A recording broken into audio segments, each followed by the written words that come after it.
दुनिया को बदलने की तमन्ना हो अगर, दुनिया को बदलने की तमन्ना हो अगर, दुनिया को नहीं खुद को बदलना सीखे। माननीय प्रधानमंत्री जी, आपका प्रेरक एवं ज्ञानवर्धक उद्बोधन सदैव हमें सकारात्मक ऊर्जा एवं विश्वास से भर देता है।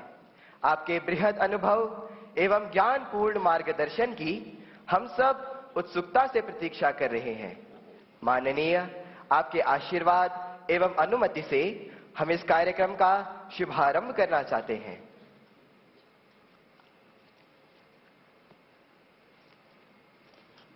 धन्यवाद मान्यवर।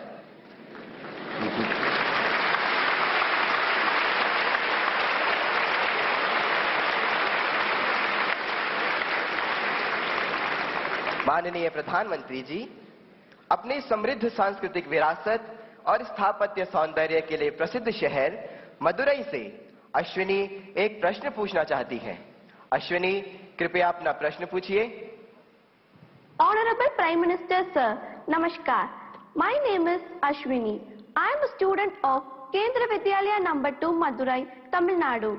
My question to you sir is, how do I deal with my family disappointment if my results are not good? What if I don't get the marks I am expecting? Being a good student is also not an easy job. Expectations of others become so high that the person who's giving exam gets so much stress and they go into depression. Nowadays, it is common for students to cut their hands and become irritated, and there is no one they could trust with their feelings. Kindly guide me on this. Thank you, sir. Dhanyavad Ashwini. Honorable Prime Minister Sir, Navtesh Dagur hails from the heart of India's capital, Delhi, the imperial seat of several empires, with its charming blend of a grand medieval history and amazing architectural style. Navtesh is seated in the hall and wishes to discuss an identical issue through his question. Navtesh, please ask your question. Good morning, Honorable Prime Minister Sir. I am Navtesh Dagur of Kendra Vidyalaya, Pitampura, Delhi region. Sir, my question to you is, how do I deal with my family's situation when my results are not good? Kindly guide me, sir. Thank you very much. Thank you Navdesh. माननीय प्रधानमंत्री जी, संसार को शांति और करुणा का संदेश देने वाले भगवान बुद्ध, गुरु गोविंद सिंह तथा वर्धमान महावीर की जन्मभूमि प्राचीन नगर पटना से प्रियंका कुमारी कुछ इसी प्रकार की समस्या से जूझ रही हैं और आपका मार्गदर्शन चाहती हैं। प्रियंका, कृपया अपना प्रश्न पूछिए। नमस्ते माननीय प्रधानमंत्री जी, मेरा नाम प्रियंका कुमारी है। मैं रवीन बालिका +2 विद्यालय से राजेंद्र नगर पटना से 11वीं की छात्रा हूँ। मेरा प्रश्न यह है कि मेरे परिवार में सब अच्छे नंबर से पास हुए हैं, मुझे भी अच्छा नंबर लाना है। इसके लिए मैं तनाव में चली गई हूँ, इसके लिए आप मुझे मार्गदर्शन दें। धन्यवाद। धन्यवाद प्रियंका।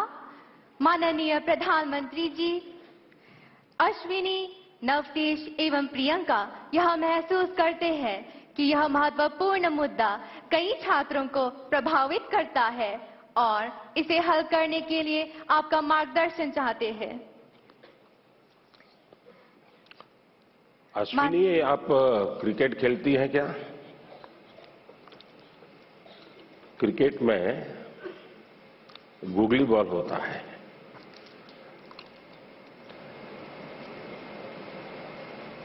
निशाना एक होता है, दिशा दूसरी होती है। मुझे लगता है कि आप पहले ही बॉल में मुझे आउट करना चाहती हो।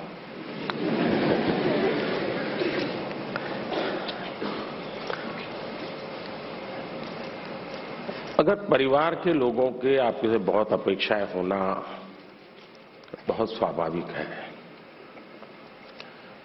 और उसमें कुछ गलत भी नहीं है,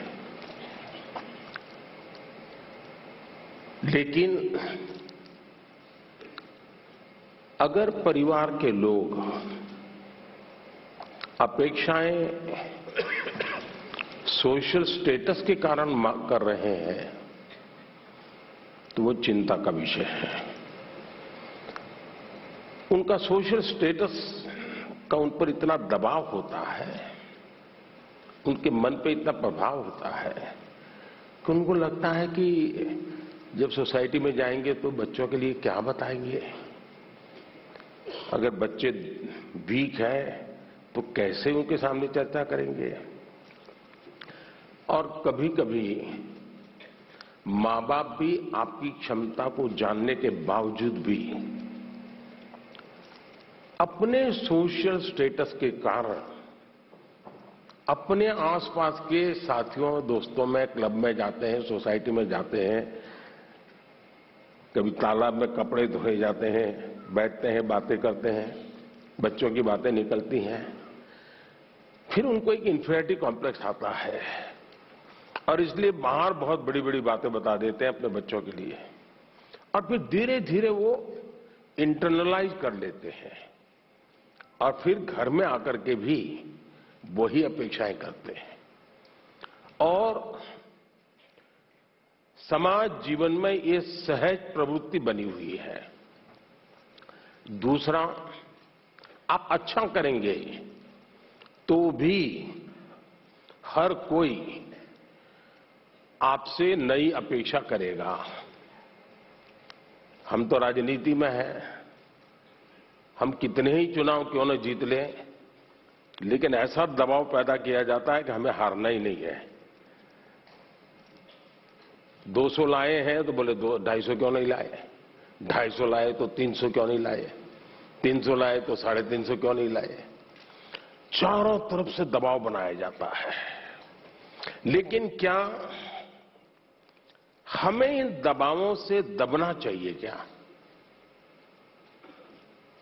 पल भर सोचिए कि आपको जो दिन भर कहा जाता है, चारों तरफ से जो सुना जाता है, उसी में अपना समय बर्बाद करेंगे कि आप अपने भीतर देखेंगे, अपनी क्षमता, अपनी प्रायोरिटी, अपनी आवश्यकता, अपने इरादे, थोड़ा हर अपेक्षाओं को उसके साथ जोड़िए। आप कभी क्रिकेट मैच देखने गए होंगे तो आपने देखा होगा कि कुछ बैट्समैन खेलने के लिए आते हैं और पूरा स्टेडियम, हजारों लोग होते हैं स्टेडियम में, वे चिल्लाना शुरू करते हैं, चौका चौका चौका, छक्का छक्का, सिक्सर। क्या वो ऑडियंस की डिमांड के ऊपर चौके और छक्के लगाता है क्या? ऐसा करता है क्या कोई प्लेयर? चिल्लाते रहे, कितना ही चिल्लाते रहे, उसका ध्यान उस बॉल पर ही होता है जो आ रहा है, उस बॉलर के माइंड को स्टडी करने की कोशिश करता है और जैसा बॉल है वैसे ही खेलता है, न कि ऑडियंस चिल्लाता है। फोकस रहता है। अगर आप भी अपनी एक्टिविटी में फोकस रहते हैं तो ये आपके जो कुछ भी दबाव बनता है, अपेक्षाएं बनती हैं, कभी न कभी आप उसको मिटवित करेंगे, आप उस संकटों से बाहर आ जाएंगे।